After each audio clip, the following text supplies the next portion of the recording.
What is your job title?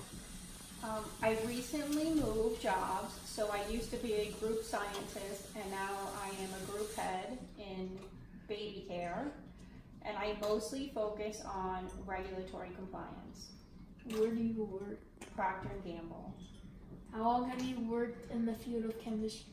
I've been with Procter & Gamble for 22 years, and in some capacity I've always worked with chemistry. What school did you go to? The University of Cincinnati. What was your major? Law. What are the educational requirements for your job?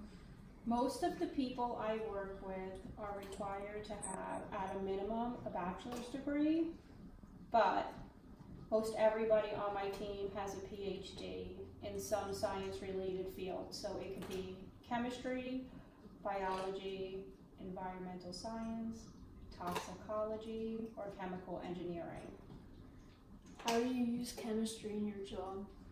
I use chemistry every day in my job. My role is to make sure that products are compliant in all the countries in which we sell.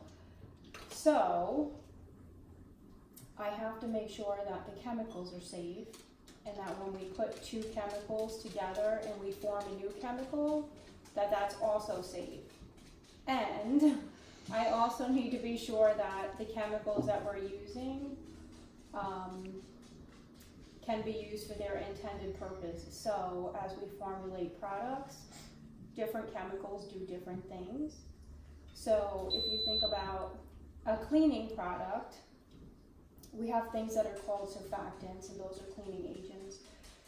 And depending on the surfactant, it will clean different types of food, for example. So you can have a starchy food like pasta, or you can have a protein-based food like egg.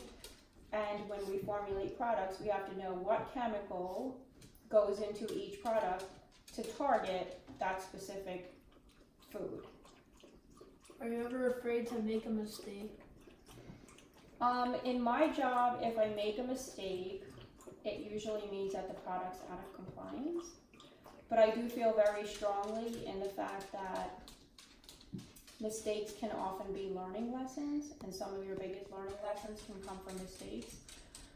So as long as you haven't made a mistake or intentionally making a mistake to harm somebody, I think it's okay if you think of it as a learning lesson. Does a product chemical makeup change from country to country? Yes. So product chemical makeup does change from country to country, and that is dependent on how the product is regulated in the particular country. So for example, a product can be a cleaning agent in one country, but it may be a hygiene product in another, and even in a third country it may be considered an article. So based on that, we have to vary how we use the chemicals, or which chemicals we do use. Why do countries use different chemicals for the same product name? So different countries use different chemicals because more often than not, it's based on the chemical inventory. So each country has a unique chemical inventory that allows you to use a particular chemical in a particular product. So if a chemical is not listed on a country inventory, it doesn't necessarily mean that it's not safe. It just means that nobody's done the work to put it on the inventory. How did you become a group scientist? So a little bit of luck and a lot of hard work.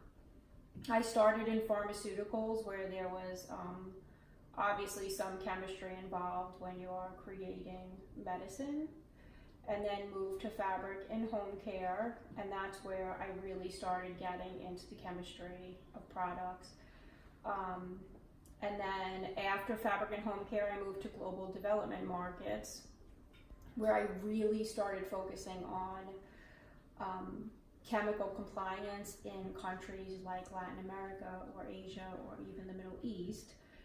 And today I actually use quite a bit of chemistry as I support the baby care category. What is your favorite part of your job?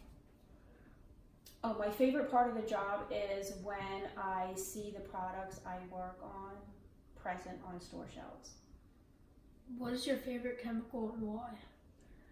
My favorite chemical, I would pick two. One is obviously oxygen, right? You can't live without it. And the second would be water. Again, you can't live without it, but I know enough about chemistry to know that with enough of hot water, you can pretty much clean anything. What advice would you give someone that wanted to go into your field? I would tell them that the biggest piece of advice is you have to continue your education, so you must have a college degree, preferably an advanced degree, something at the PhD level. But I also think that you have to have a lot of passion for what you do, so if you have passion for what you do, you'll be successful.